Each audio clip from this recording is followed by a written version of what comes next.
Part 1. The Academic Writer. 1.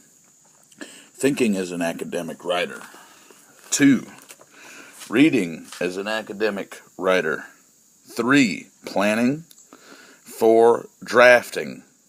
5. Revising. 1. Thinking as an academic writer. Learning to write is the most valuable part of your college education. In this chapter, you will learn to understand the process of writing. 2. Understand the rhetorical situation. 3. Analyze your assignment. 4. Think about your genre. 5. Think about your medium. 6. Think about your topic. 7. Think about what your readers expect. 8. Think about your credibility. Explore through writing. From the earliest times in human history to the present, people have always wanted to know more. From finding out what was on the other side of the hill to finding out if life exists beyond our solar system. The effort to find new knowledge is an act of discovery. One of the best ways to discover is by writing. Preparing. Exploration begins with an impulse. Sometimes it's curiosity about a place. Sometimes it's a hunch. The curiosity or the hunch takes the form of a question. To answer that question, we set out to explore. As a writer in college, you prepare by being open to the possibility of learning new things and revising your ideas as your writing develops. Exploring. Ancient explorers were highly skilled navigators, but in order to find new lands and new peoples, they had to enter unknown regions. College writers seldom create anything worth reading if everything is common knowledge at the outset. If you can connect what's new to what you know, however, entering the unknown can be a creative time for a writer. Returning. Explorers are successful only if they return or send word back about what they discovered. They must make a difference in the minds of the people they left behind. Through your writing, you can make a difference to others and enlarge the worlds of your readers. Understand the process of writing. People today write constantly in text messages, email, social networking sites, chat rooms, and message boards, just to name a few. Most of this writing is composed quickly, read quickly, and discarded quickly. In college, in the workplace, and in public life, however, you will often engage in writing that is composed slowly, read carefully, and stored for future reference. This more engaged kind of writing is similar to exploring in many ways. Indeed, Ralph Waldo Emerson observed that the writer is an explorer. Every step is an advance into a new land. Like explorers, writers prepare by assembling materials and establishing goals. They plan and they organize. They explore by reading and writing, and they offer what they have learned to others. But unlike explorers who travel to distant lands and have distinct stages in the process, writers intermingle different activities during writing. The process of writing may seem linear when described, but in practice, a diagram of how a writer actually works would look like a plate of spaghetti. This messiness, however, often generates new ideas. Prepare. Analyze the assignment and take stock. See the rest of the chapter. Explore by reading. Read to broaden your knowledge of your topic and to help you identify new views. Plan and organize.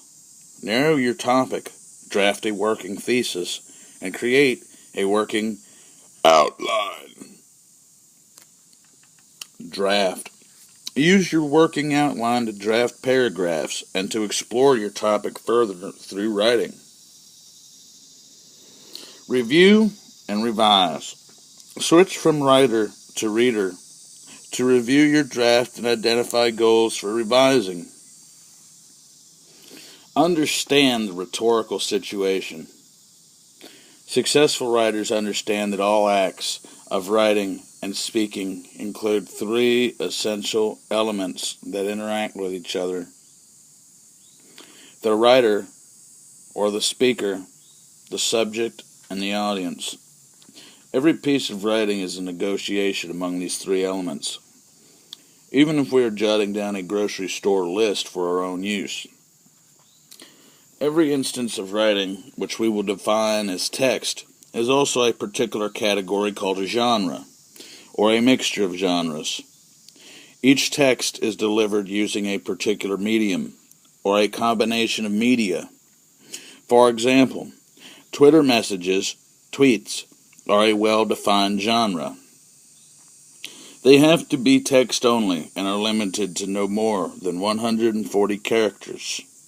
The medium is digital. The rhetorical triangle. These elements, writer, audience, and subject, and text, are often represented as a triangle. The rhetorical triangle can be used to determine a writer's purpose or aim. Writers who focus on their own personal experience have a primarily reflective aim. Those who are concerned with explaining a subject have an informative aim. Writers who want their audiences to hold certain beliefs or take certain actions have a persuasive aim. The larger context. Communication does not take place in a vacuum. Writers and readers both have knowledge, beliefs, and attitudes about particular subjects. What is happening in the larger world has a great deal to do with how we understand a text. Personal history. Writer. Knowledge, attitudes, and beliefs. Audience. What has been said about and written on a subject. Subject. Take, for example, the first two paragraphs of a press release from the World Bank issued in February 2011. Washington, February 15th, 2011. Rising food prices have driven an estimated 44 million people into poverty in developing countries since last June as food costs continue to rise near 2008 levels. According to new World Bank Group members released ahead of G20 meeting of finance ministers and central bank governors in Paris, global food prices are rising to dangerous levels and threaten tens of millions of poor people around the world, said World Bank Group President Robert B. Zoellick. The price hike is already pushing millions of people into poverty and putting stress on the most vulnerable who spend more than half of their income on food.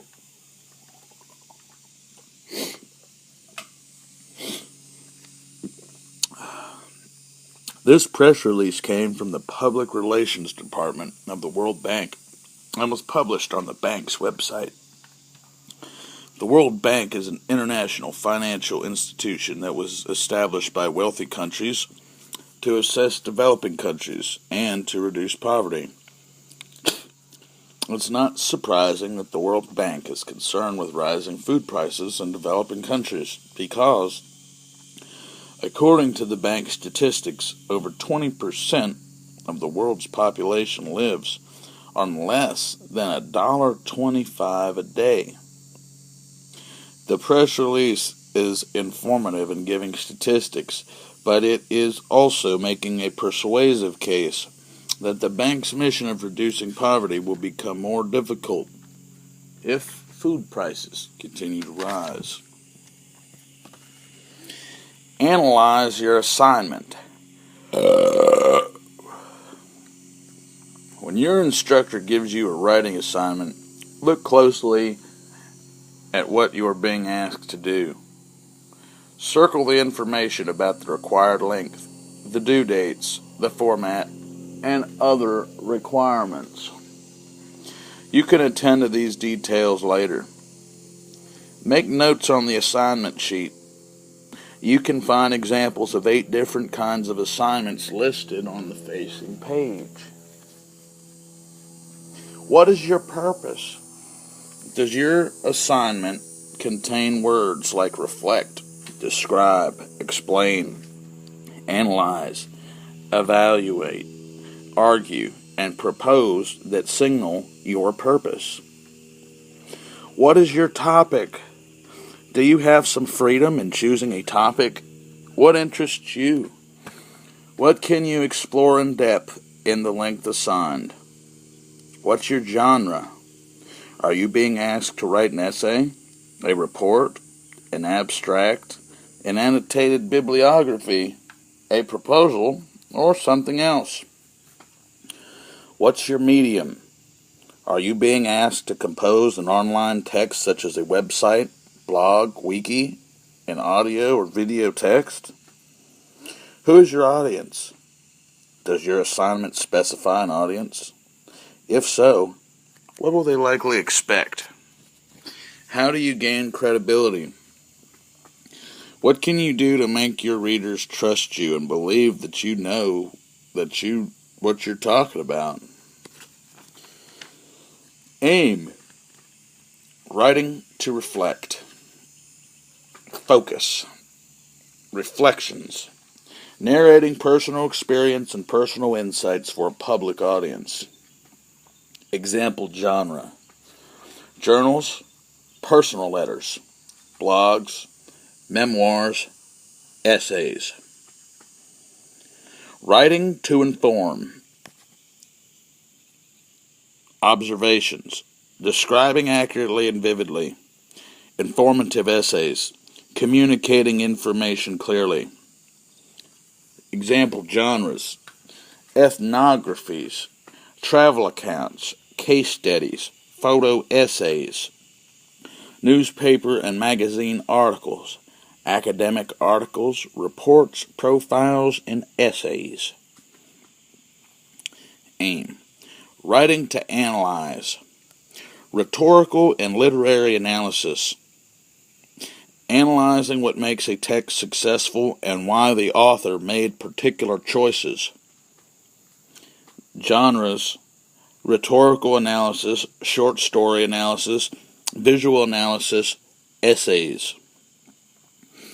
Writing to persuade. Focus. Casual arguments, exploring why an event, phenomenon, or trend happened. Evaluation arguments, assessing whether something is good or bad according to particular criteria. Position arguments, convincing others through reasoned argument to accept or reject a position. Proposal arguments, convincing others through reasoned argument to take action. Example genres. History, accident analysis, financial analysis, essays. Reviews, essays, performance evaluations, product evaluations. Speeches, letters to the editor, op-ed columns, editorials, essays. Speeches, business proposals, grant proposals, essays. Advocacy, websites. Think about your genre.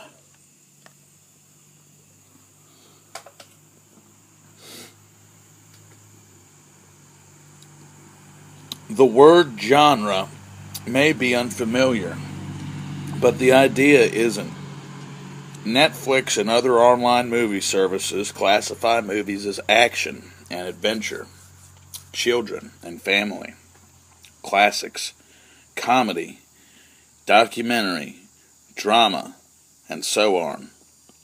Similarly, academic writing is classified into different types. Books, scholarly articles, essays, reviews, research reports, blogs, and so on. These are all genres. Of course, there are many subgenres within these broad genres. Research report.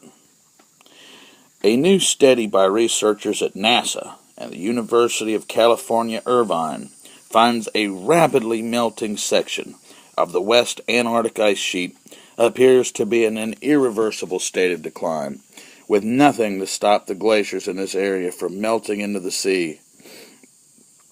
The study presents multiple lines of evidence, incorporating 40 years of observation that indicate the glaciers and the Amundsen Sea section of West Antarctica have passed the point of no return. According to glaciologist and lead author Eric Rignot of UC Irvine and NASA's Jet Propulsion Laboratory in Pasadena, California, the new study has been accepted for publication in the Journal of Geophysical Research Letters. These glaciers already contribute significantly to sea level rise, releasing almost as much ice into the ocean annually as the entire Greenland ice sheet. They contain enough ice to raise global sea level by 4 feet, 1.2 meters, and are melting faster than most scientists have expected. Blog. Why are the East Coast and Gulf of Mexico hotspots of sea level rise? Global average sea level has increased 8 inches since 1880. Several locations along the East Coast and Gulf of Mexico have experienced more than 8 inches of local sea level rise in only the past 50 years. The rate of local sea level rise is affected by global, regional, and local factors. Along the East Coast and Gulf of Mexico, changes in the path and strength of ocean currents are contributing to faster than ever sea level rise. In parts of the East Coast and Gulf regions, land is subsiding, which allows the ocean to penetrate farther inland. Think about your medium. A medium is a channel of communication. All humans communicate by talking, oral or sign language, through body language. Across centuries, analog media were gradually added to the human repertoire: handwriting, print, telephone, radio, and film. Analog media have increasingly been supplanted by new digital media. Today, we are never far from the web, social media, email, texting, photo services, online mapping services, and audio and video sites. We're accustomed to using an app for whatever we want to read, see, or hear. The challenge now is when to use what media. Would a chart, graph, or diagram help to explain your message? Would you or one of your readers want to see photographs of what you're discussing? Would a video support your presentation? Would an audio recording add to your presentation? You'll find more about multimedia composing in Part 3. Right now, compare styles across genres and media. Find a newspaper article on a current social, economical, political, or scientific issue. Then, find a scholarly article on the same subject using Google Scholar, or one of the databases of your library's website. Next, search for blogs for the same subject using Google Blog Search. Compare the styles of the scholarly articles, the newspaper articles, and the blog using the following criteria: overall length, paragraph length, sentence length, word choice, relationship with the reader, and use of graphics and images. Write a summary of your analysis. Think about your topic. Writers begin by exploring. When they start writing, exploration doesn't stop. Once they start, writers find things they could not have imagined. Where writers end up is often far away from where they thought they were going. Most writing in college concerns exploration because academic disciplines seek to create new knowledge and to rethink what is known. Colleges and universities bring together people who ask interesting questions. How does recent archaeological evidence change your understanding of Homer, Iliads, and honesty? Why does eyesight deteriorate with age? How do volcanoes affect the world climate? How do chameleons regenerate lost body parts? How do Russio's ideas about nature continue to shape notions about the wilderness? How do electrical eels produce voltage and not get shocked in the process?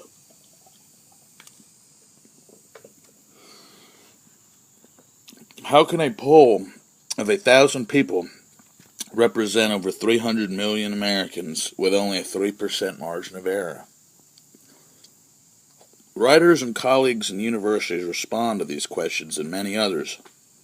They challenge old answers and contribute new answers. Readers of college writing expect to learn something when they read. New knowledge, a fresh interpretation, another point of view that they had not considered. At first glance, the expectations of college writing seem impossible. How can you, as an undergraduate student, expect to contribute new knowledge? But just as there's a great deal that maps do not show, you can find many uncertainties, controversies, and unresolved problems in any field of study. You just have to ask the right question. Local questions are often more interesting than broad general questions. For example, should historic neighborhoods be preserved, or should they give way to urban renewal and gentrification, as has happened at Chinatown in Washington, D.C.? Ask interesting questions. Good questions can take you to places that will interest you and your readers alike. Focus on an area you don't know and want to know more about. Find out where experts disagree. What exactly is the source of the disagreement? Why do they come to different conclusions using the same evidence? Analyze explanations of current trends and events. What possible causes might be left out? Examine proposals to solve problems. Does the solution fix the problem? Will people support the solution even if it costs them money or effort? Compare what people claim and the reality. Often people, especially politicians, represent things and their rule by making things much better than they actually are. Use strategies for finding a topic. Sometimes your instructor will assign a topic, but more often you will have to come up with your own topic. First, look at materials from your course. You might find a topic to explore in the readings or from class discussion. Start with what interests you. It's hard to write about topics that you care little about. If your assignment gives you a range of options, make more than one list. Personal. 1. The history of anime in Japan. 2. Cave exploration and conservation. 3. Learning to windsurf. Campus. Pros and cons of technology fees. Excessive litter on the campus. Fellowships for study abroad programs. Community. Safe bicycle commuting. 2. Bilingual education programs. 3. Better public transportation. Nation, world. Advertising aimed at preschool children. Censorship of the internet. Genetically altered crops. Right now. Mapping your campus. Your campus likely has an information desk for students and visitors. Information centers typically will have several brochures with maps. Visit the information desk and collect everything that includes a map. Then, compare the maps. Make a checklist for what the map shows and doesn't show. Building names, streets, shuttle bus routes, bicycle routes, parking, landmarks, hotels, and more.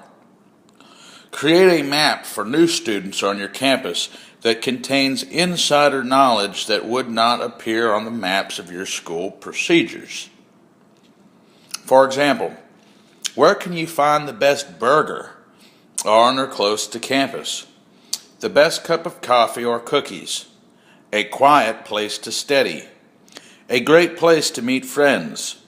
Make a list of places that need to be included on your map. Then draw the map. Google Maps is an excellent tool for making maps of campuses or neighborhoods. Think about what your readers expect. When you talk with someone face to face, you receive constant feedback from that person. Even when you're doing all the talking, your listener may nod in agreement, frown, act bored, and give you a variety of other signals. Imagine your readers. When you write, you rarely receive immediate response from readers. Most of the time, you don't know exactly how readers will react to what you write.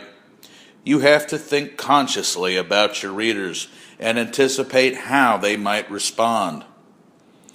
Readers of college writing. Readers of college writing expect more than what they can find out from a Google search or an online encyclopedia.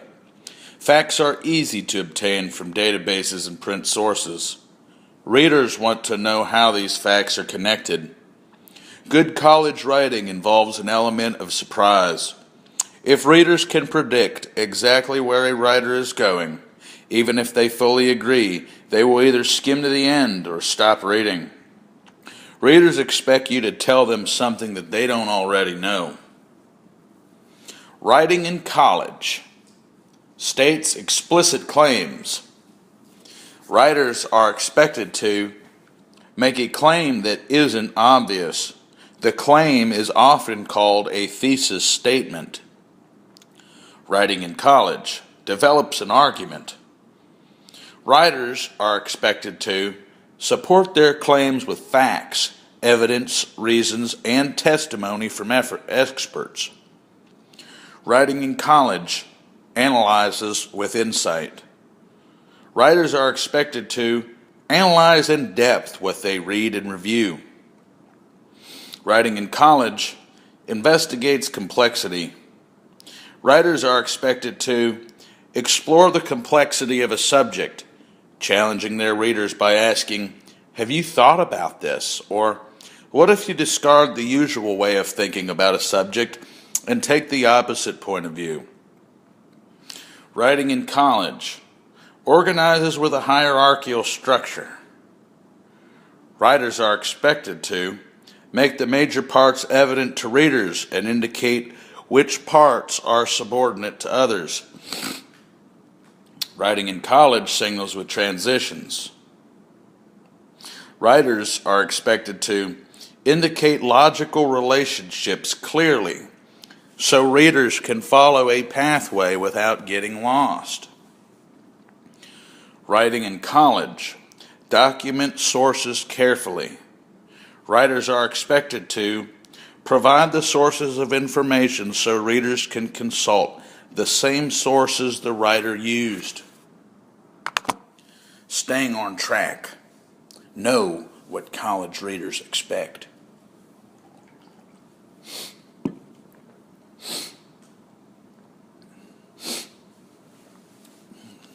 Readers expect to be challenged. Simple answers that can easily be looked up are not adequate. Off track. The United States entered World War II and the Japanese attacked Pearl Harbor on December 7, 1941. This fact is well known and not informative for college readers. On track. The war with Japan actually began July 25, 1941, when President Franklin Roosevelt froze Japanese assets and declared an oil embargo, leaving the Japanese with the choices of abandoning the war with China or neutralizing the United States Navy in order to secure oil resources in Indonesia. Readers expect claims to be backed up with reasons and evidence. Simple explanations without support are not adequate. Off track. New York City is an exciting place to live, but I wouldn't want to move there because of the crime. On track. Many people don't know that New York City is the safest large city in the United States, according to the FBI. It even ranks in the top 20 safest cities among the 210 cities with populations over 100,000.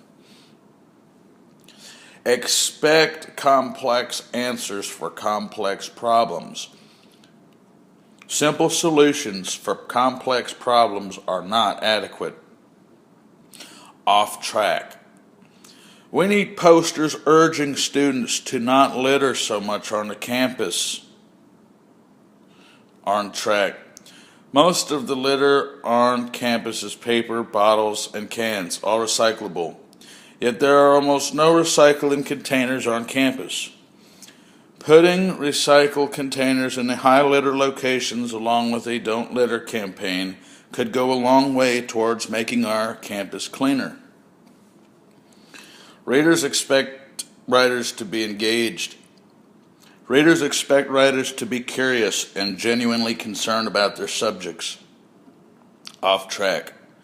Older people have to deal with too much bureaucracy to obtain health care. On track.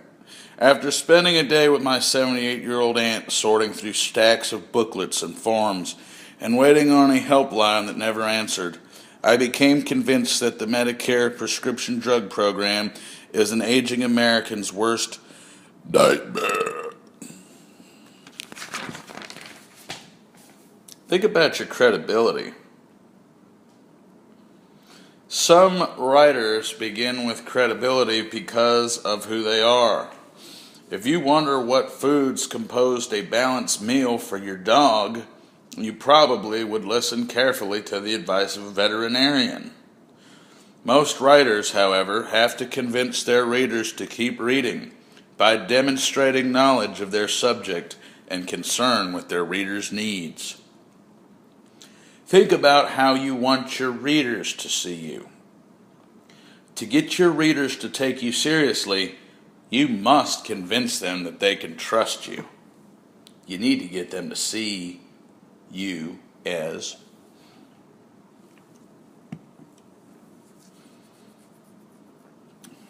concerned.